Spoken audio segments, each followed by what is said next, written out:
Freiliche Chanukah.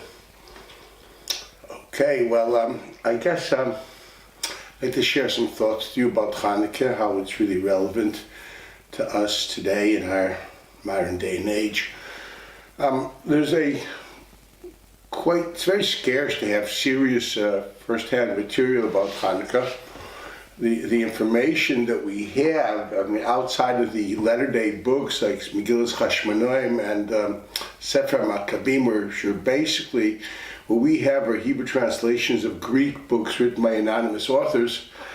Many people, even names that we do know, we don't really know who they are, etc. They really have no theological value. Although there was a custom at the time during Sadi Gaon that they would read Megillat Chashmonaim during davening, because simply there was no other way of being Mefarsim et Hanes, so they had this book and they read it. It's actually, if you look carefully in the first halachas of the Rambam and Hilchos Chanukah, he's quoting from there, which is basically because there's really no Torah B'chtav on this, as opposed to Megillas Esther, which he doesn't have to explain. It's a whole book on it. The Rambam quotes that book. It's because of that you can't make major theological deductions from his language there, which some people do, because basically he's nothing more than quoted Megillat Chashmonaim of an anonymous author that he thinks the Hebrew translation of a Greek book. So I wouldn't, it really has very little theological value. It's very important. So when you see those first halachas of the Rambam, just see it as a pseudo-historic overview. And that's about all you can make out of that and nothing more. I know that some prominent people gave theological importance to certain pieces of that Rambam because they were simply unaware of the source of the material. Well, what can you do? But we do have some primary sources. We have obviously the Al-Hanissim, which is during the times of the Antichnes of that period of time. That's there. We have the Haner Salalu, which is Masech the Seifrim, which is a bit later. That's already during the times of the Sfaraim, Gainim. That's a bit late. There's Minig Eretz Yisrael. We have that, and we obviously have the Megillat Ta'anit. Megillat Ta'anit is the source of what you have in the Gemara and Shabbat. Gemara and Shabbat is basically a small excerpt of a large part of Megillat Ta'anit. Megillat Ta'anit is compounded of two separate issues. There's like the Mishnah, the primary ancient source, which was a list of days that we don't fast in, and we don't say Tachnun. It's like a yard-side list, and they have certain things, and then there's what you call the Scholia. You have what latter day, which is quite very early, as far as the earliest people will put it during the times of the Amiroim, where they have certainly the Gemara or the explanation on that Megillat Ta'anit.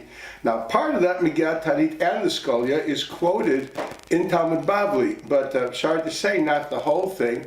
And because of that, once again, many things which are essential for Chanukah simply got lost because people didn't see this. It's interesting to see that the one person who actually saw Chanukah the way it is based on these sources is the Maral of Prague in his book Ner Mitzvah. It's interesting how he gives focus to where is the place of the menorah and the nest of the menorah. Is it a major issue? Is it a peripheral issue? He actually sees it somewhat peripheral. And he at length goes to explain what exactly was the issue of Chanukah and what it is to us. I'd like to explain it in that light through the language of the Megillat Ta'anit.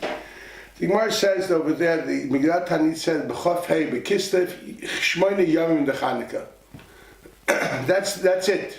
That's a part of the list. Chof hei of Kislev, there are 8 days of Chanukah. And then it continues and says, my Chanukah, as it does through all of the Scholia, the Gemara. Then every time they say, well, what is this? My Chanukah. And they start telling the story that you obviously know from the from the Gemara, quoting that part of the Scholia, that my Chanukah, and it said the story that we had these issues with the Greeks, and we finally reconquered the Beis Hamikdash, so to speak, and we found the menorah, and there was not enough light, it had enough oil for the lights, and there was a miracle that lasted for 8 days. Very nice. That's where the Gemara stops the quotation, and it's because of that that people took for granted that the whole idea of Chanukah is celebrating some miracle in the temple of 8 days of let's call it 8 days of miraculous lights. To the extent the question is, the first day wasn't a miracle. So there's a question with the Meiri already asked. People somehow, if you learn Rishonim, the Meiri already asked that question in Shabbat. But the fact of the matter is that the Megillat Ta'anit has much more going to it and continues and says, and the Megillat Ta'anit says, well, if this is Chanukah, equals it's a celebration of Chanukah Habayit. It's a celebration of the rededication of the Mizbeach, Chanukah HaMizbeach. So why is it that this dedication we celebrate for 8 days when all the other rededications of the temples and the Mishkan were 7 days? Moshe Rabbeinu served for 7 days. Was the Chanukah Habayit? The 8th day was already the Miluim, was something else. When we talk about Shlomo Melech and the Bayis Rishon celebrated for 7 days, and the Megillah Stein says, so why is this one celebrated for 8 days? The question itself implies that the 8 days have nothing to do with the miracle of the candles. The question is, because the identity of the day is not a day of miracle of candles, but rather it's a miracle, so to speak, of the rededication of the temple. And they asked, well, then why 8 days? And the answer given is because it was such a mess. And they really had to do it took them 8 days to clean up the mess, to prepare the temple for service. So what we're actually commemorating is the 8 days of effort it took to rededicate the temple under the cloud of grease. That's what you're celebrating. And then the Megillah Taanis asked, the scholar asked, well then, and why do we light the menorah? And they don't answer because there was a nest in the menorah.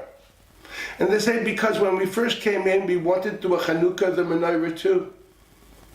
Not just the Mizbeach, but we actually were so poor, we didn't have a menorah.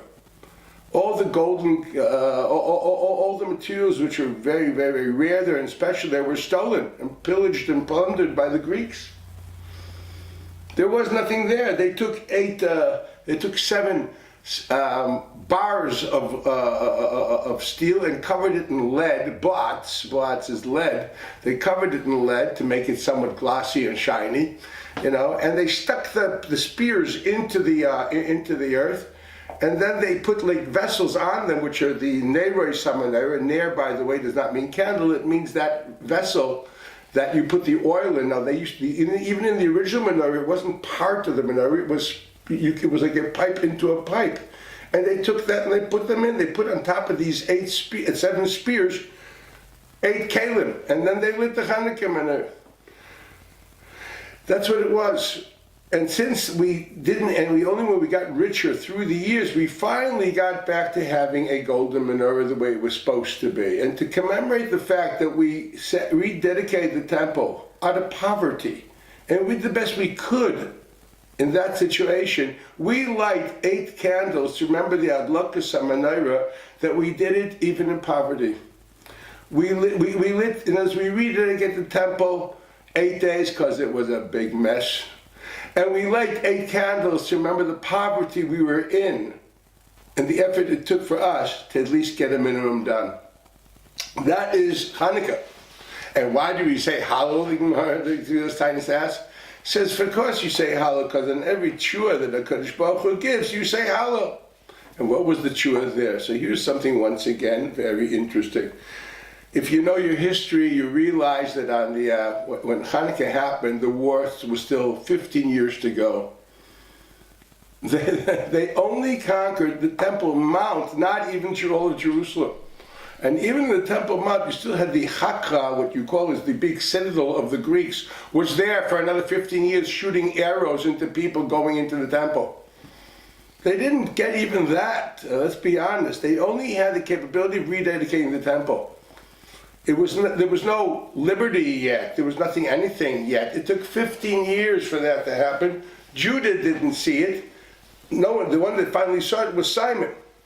Judah was the first one who made somewhat of a treaty with Rome, inviting them in. Slowly but surely, through our alliance with Rome, we basically edged Greece out. That's what happened. We edged Greece out, And then Judea was autonomous they were religious kings for two generations, and then they became tzedaikim, good old Yanais, really 3 generations later. And from then we went downhill through Herod, which wasn't even a Jew. So let's be very honest about this great kingdom of the Jews. It was not exactly the greatest, wasn't the plan. That wasn't what God wanted. At least didn't want that type of a kingdom, to say the least. I mean, it's good to have a kingdom. No, there's no complaints. It's a great thing to have a Jewish kingdom. But let's be honest, that is not what we're celebrating. We're not celebrating the liberty of the Jews. They weren't liberated at the time. They didn't even have Jerusalem. They had the villages. The greatest battles were yet to come.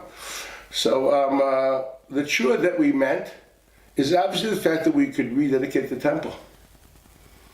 The fact that we could rededicate our service, and we were free from Greek oppression of basically of coerced paganism, shall we say, or coercion of not doing Milah, Chodesh, and all the other mitzvahs they wouldn't allow us to do. That's why we say Hallel. So if you sum it up, it's really very interesting. It's a day of, we celebrate that we were able to recommit ourselves to our religion under the cloud of Greece, under duress and poverty, and we actually say Hallel for that, and that's what this is really all about. Now, what is so special about that? What's unique about it? And how is that really relevant to us today? The answer lies in the nature of what exactly happened in that period in Greece. We all know that the Greek is actually the house of Seleucus. We know that after Alexander passed away, young, his empire was divided between his 4 generals, and the family of Seleucus is the one that reigned over Syria and this area over here. The Ptolemies reigned in Egypt, and so on and so forth. This is the house of Seleucus, what you call the Syrian Greeks, were the ones that ruled here. Now, something very dramatic happened at that period of time. That is, as the Seder Olam, Tana the Seder Olam, say Braisa Rereisa B'Chalafta, writes that at that period, based on the Gemara, through the tefillos of the Anshe Knesset Agdaila, the Yetzer Hara of Avodah Zarah, the thriving and running after some kind of a God image that you could live with, died. It stopped. Until then, people were constantly looking for some kind of a God. You couldn't live without a God. Everything was a God. The question is, can I have a God I can live with? Not an overwhelming, omnipotent God of the Hebrews, but they prefer something they can relate to and understand and give it an image, and you have a whole family on the Olympus that you can live with. Once man stopped looking up to heaven for truths and values, his gods reflected something, did not reflect any more truths and values. What happened in Greece is that the gods were de-deified. There are no more paragons of virtue. There are no more the powers in which we look up to for meaning, purpose, and direction. There's not even a creator there. Greece believed that the world always was. They're just actually a non-functional, violent group of people who are totally not moral, if you read Greek mythology, but they're quite potent and they're quite dangerous and they have to be appeased. Should you not appease them, you'll run on short, you'll have a problem. Man looked for morals and values now into himself. And that's where the great world of Greek philosophy developed, finding meaning, purpose, direction, even control of reality through some kind of a, what we would call today, pseudoscience, to understand the world and ultimately be able to control it, not be afraid of it. Man freed himself even from the idea of the Greek tragedy, which is old Greece, where man believed that her fate would come over him, Oedipus Rex, and he just couldn't control his life.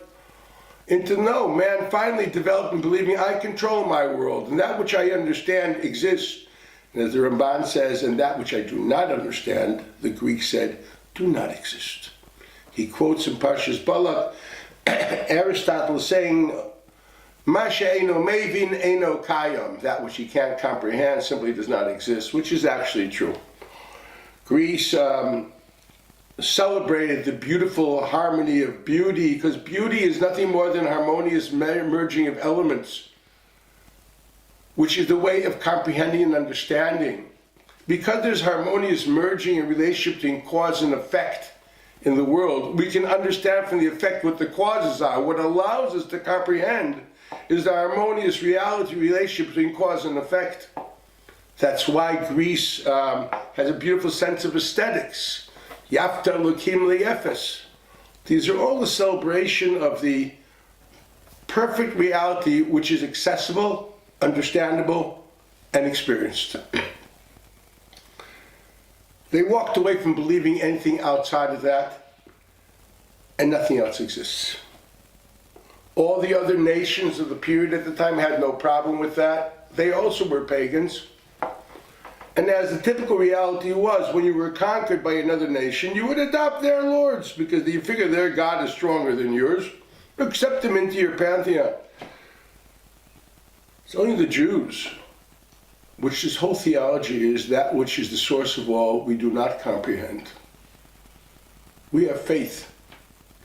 And all of finite reality is nothing more than an expression of that incomprehensible, infinite God, which stood polar opposite to the basic core of Greek beliefs. It undermined the security of Greece.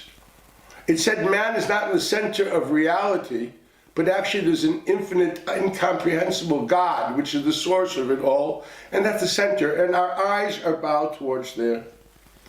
Yes, we glorify sciences and we really respect aesthetics.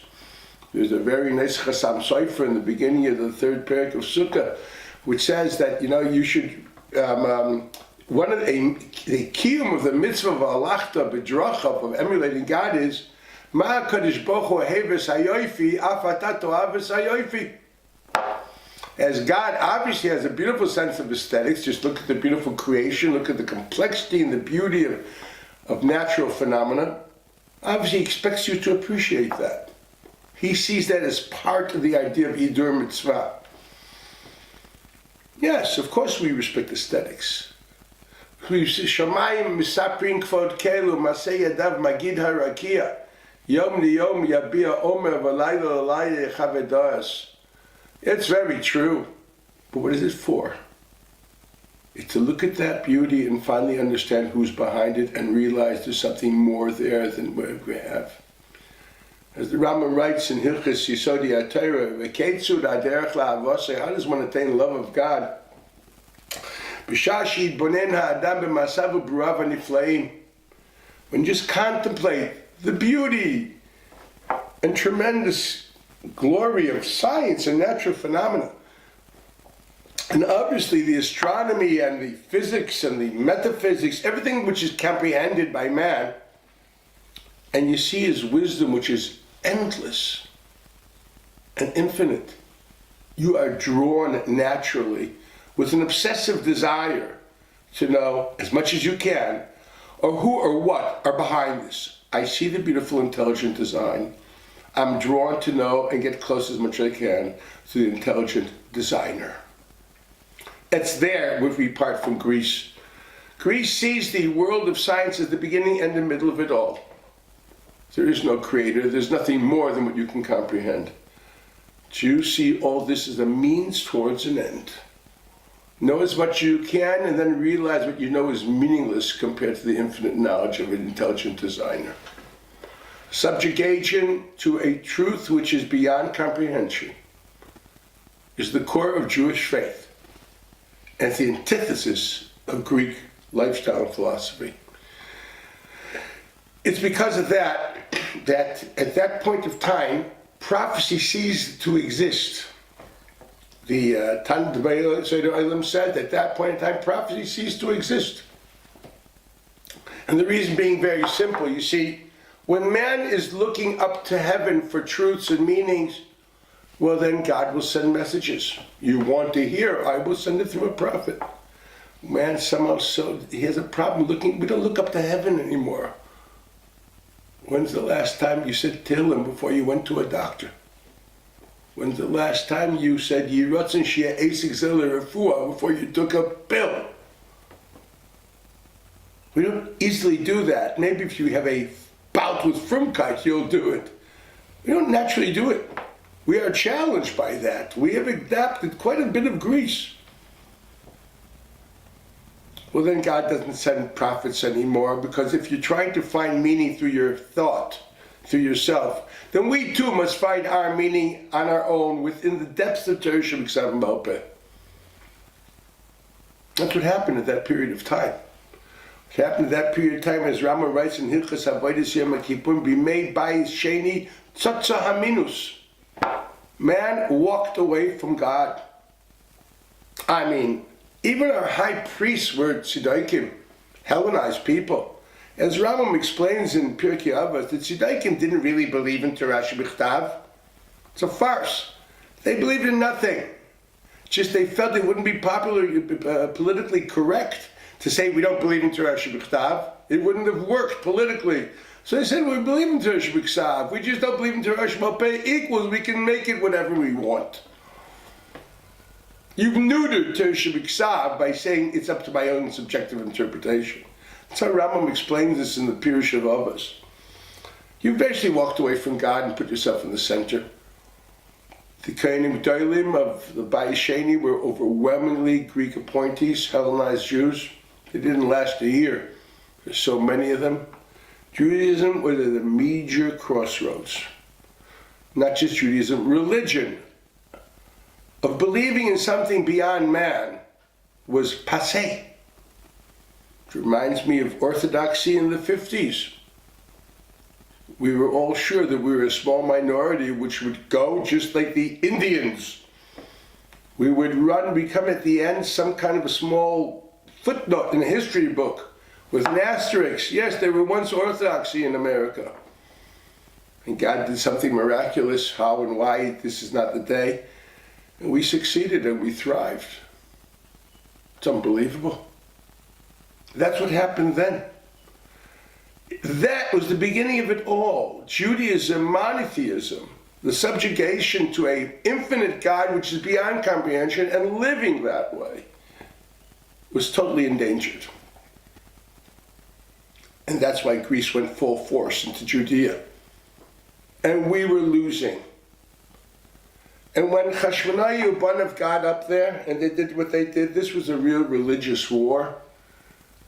It was a war saying that we can thrive either under the pressure of contemporary at the time, strong, overwhelming, and influential Greek thought. Chachmas Yavan is a beautiful chachma. The only thing is they made that into a means and an end. We accept it and we want it as a means which leads to an end. We look into the Asers HaMa'amoros of Bereshis to try to understand the Asers HaDibros of Sinai. That's where we parted, and that was a big battle. And God helped us because we rededicated the temple then. We were saying yes, even under Greek culture, and that was rampant, and it's still rampant. The cynicism of the Western world, the idea that religion is there to serve the Homo sapien, not the Homo sapien to serve God, is very common even in our circles. We always ask, is this relevant to me? Is it not relevant to me? Can I connect to it? Can I not connect to it? These are all very nice questions which will help you facilitate. But the reason you do this is not because it's good for you and not because it helps you. It's because it's the will of God and you've subjugated yourself to Melech Malchei Amlachim. That is the core of religion. It's called Kabbalat Ol Malchut Shamayim. That's what it is. That's what you mean when you say Shema Yisrael, Hashem Elokeinu, Hashem Echad. Elokeinu Ra'ui Lanu La'ovdo. Read Ramban Yitro and Anochi Hashem Elokecha. We're slaves. Avadim. That's what we believe in. And that was me, that was really under pressure. And it's still under pressure. Heavily under pressure. And yet it thrives and it continues. You know, we know that each vessel in the temple was there to infuse God's influence into the world. The Gemara says if you want Parnasa, you should daven to the south, because the Shulchan was in the south, and the Shulchan was the source of Parnasa. The Gemara says, the north, you want Chochma Yadrim, there you should daven southeast. V'simnach menorah b'dor, because menorah is in the southeast. The idea behind this, the menorah was the kli, the vessel of bringing God wisdom to the world. It was the wisdom of Chachmas HaKadosh Baruch Hu, not just of Asoros HaMamoros of creation, but Aseres HaDibros, the meaning, purpose, direction, and subjugating to yourself to the infinite. Anoichi Hashem Elokecha. I am He who is omnipotent, and all comes from me because of my will, and you are my servants. That what the menorah is. And the Gemara says that if you dream of oil, Yitzapa lechachma, the oil of the menorah is the oil of wisdom. And the Greeks wanted to contaminate our wisdom. They didn't want to destroy it. They wanted to contaminate it. They wanted to make it finite and take it away from the freedom beyond finite. And God made a miracle to show that our wisdom will continue beyond the limits of science. And there's a ness in the menorah. Yes, you will succeed with this war, that your oil will not be contaminated, and you will have pure religion, pure subjugation to the infinite. Maral says that that's the reason why they decide to be kaveh this l'dayros. There's a Chanukah of Shlomo HaMelech, no one was kaveh the Chanukah l'dayros. The Chanukah of Ezra, no one was kaveh the Chanukah l'dayros. There's not a Yom Tov for the Chanukah of the Mishkan, and yet this is l'dayros. Because this came with a miracle. The miracle of the oil which taught us what you're doing here, God puts his signature on it that you will succeed, it will go over till the end. That is a Chanukah which empowers us, enables us, and teaches us that we will succeed. That's why they were kaveh the dairos. That's the seder of what's happening in Chanukah. It is not a miracle of the lights. It's the miracle that we could rededicate the temple under duress and under pressure and in poverty, with all things going wrong for us. And God taught us through the miracle of Chanukah, you know something? You're going to succeed. Your oil will not be polluted. You will have oil more than what you can comprehend. And that's what we celebrate. That's why it's 8 days, to tell us the effort that we put into this. I really hope and pray that we somehow will live up to this holiday. It's a beautiful holiday. It's a holiday of rededicating ourselves to the infinite, to Kabbalah's Ol Malchus Shamayim. It's a holiday of rededicating and saying, yes, the only thing that's relevant is Ritzonah Yisborach Shmai. Have a great Chanukah and have a beautiful year. Bye.